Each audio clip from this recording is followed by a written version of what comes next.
અધ્યાય 23 સૂર્ય બોલ્યા, હે ઋષિઓ, પુરુષોત્તમ માસમાં કરવાની પૂજન વિધિ સાંભળી દ્રષ્ટ ધનવાનોએ વાલ્મીકીને પૂછ્યું, હે ઋષિવર, આ માસમાં દીવો દેવાનું શું ફળ છે? જવાબમાં વાલ્મીકી કહેવા લાગ્યા, હે રાજન, તે સંબંધની એક કથા કહું છું, તે સાંભળો. પહેલા સૌભાગ્ય નામના નગરમાં ચિત્રબાહુ નામનો સત્ય પ્રતિક્ષાવાળો, સુબુદ્ધિવાળો, શૂરવીર, સહનશીલ, ધર્મનું જાણકાર, દયાવાળો, ભગવાનનો ભક્ત રાજા હતો.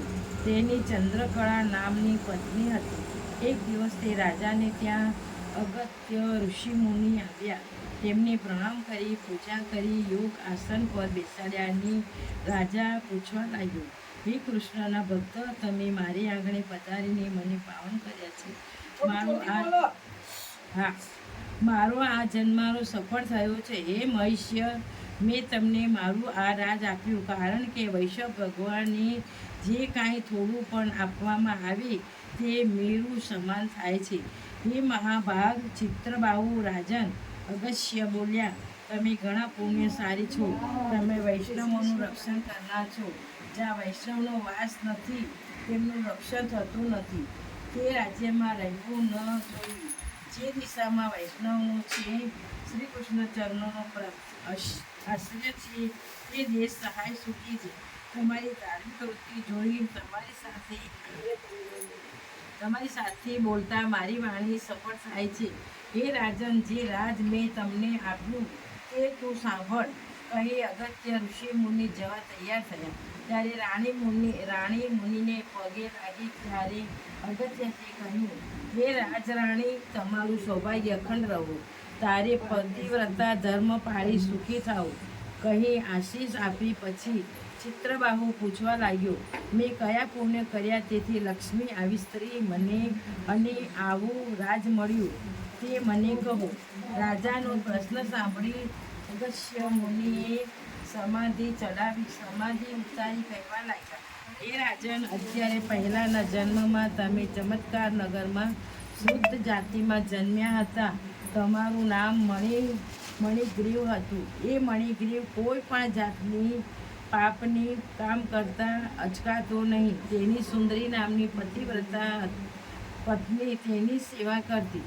પાપ કર્મોથી ત્રાસી જાતિજનોએ સગાઓને તેનો ત્યાગ કર્યો. રાજાએ પણ તેનું ધન લૂંટી લીધું. બાકી રહ્યું હતું તે જ્ઞાતિ લઈ લીધું. બધાનો તિરસ્કાર પામેલ મણિગ્રીવ પોતાની સ્ત્રી સાથે વનમાં જઈ પશુ પંખીણાનો સહાય કરી રહેવા લાગ્યો. એક દિવસ તે વનમાં ઉગ્રદેવ નામના તપસ્વી આવી ચડ્યા. તે તરસથી પીડાતા હતા. લગભગ બેસુધ જોવા થઈ ગયા હતા.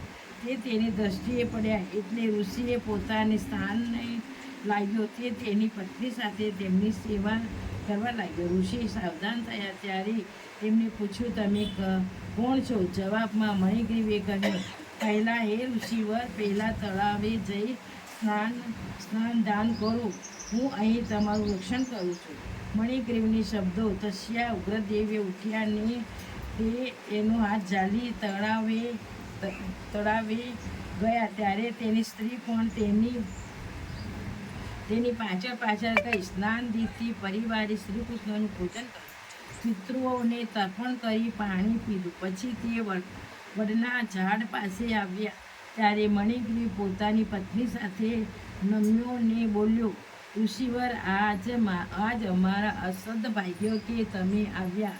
તમારા દર્શનથી અમારા પાપનો નાશ થયો છે. પછી પોતાની સ્ત્રીને ઉદ્દેશી કહેવા લાગ્યો, સુંદરી પાકેલી કેરીઓ લાવો, સાથે કદમૂળ વગેરે હોય તે પણ લાવો. પતિના શબ્દથી સ્ત્રી પોતાના સ્થળે જઈ કદ વગેરે લાવી ઉગ્રવેદ આગળ મૂક્યા. એટલે મણિગ્રીવે કહ્યું, એ બ્રાહ્મણ, આ ફરાદી ગ્રહણ કરો. ત્યારે ઉગ્રદેવ પૂછ્યું, તમે છો કોણ? અને તે પહેલાં મને કહો. અજાણ્યાનું ખાવાનું બ્રાહ્મણો માટે ઉચિત નથી. ત્યારે મણિગ્રીવે કહ્યું, હે ઋષિવર, હું ચમત્કારપુરમાં રહેતો મણિગ્રીવ નામનો શુદ્ધ છું. હું પાપ કર્મ કરતાં જરાય અચકાતો નથી. પરિણામો મારો તિરસ્કાર કરવામાં આવ્યો છે. હું તમારી શરણે છું, મારો ઉદ્ધાર કરો. મણિગ્રીવના શબ્દોથી ઉગ્રદેવી પ્રસન્ન થયા. ફળાહાર કર્યું, પાણી પીધું એટલે મણિગ્રીવ ઋષિના પગ પોતાના ખોળામાં લઈ દબાવતો બોલ્યો, હે ઋષિવર, તમારે ક્યાં જવું છે? આવા નિર્જન સ્થળમાં ક્યાંથી આવ્યા? જવાબમાં ઋષિવર બોલ્યા, હું બ્રાહ્મણ છું, ભૂલો પડ્યો છું, તરસના દુઃખથી પીડાતો હતો. તેથી તમે શુશ્રૂષા કરી તો તેના બદલામાં હું તમને શું આપું? આ વખતે મણિગ્રીવ દરિદ્રતાના સાગરમાંથી તરવાની ઈચ્છાથી કહેવા લાગ્યો, ઇતિ શ્રી બહુ નાદધીય પુરાણમાં મણિગ્રીવ ઋષિ મિલન નામનો 23મો અધ્યાય સંભળાયો.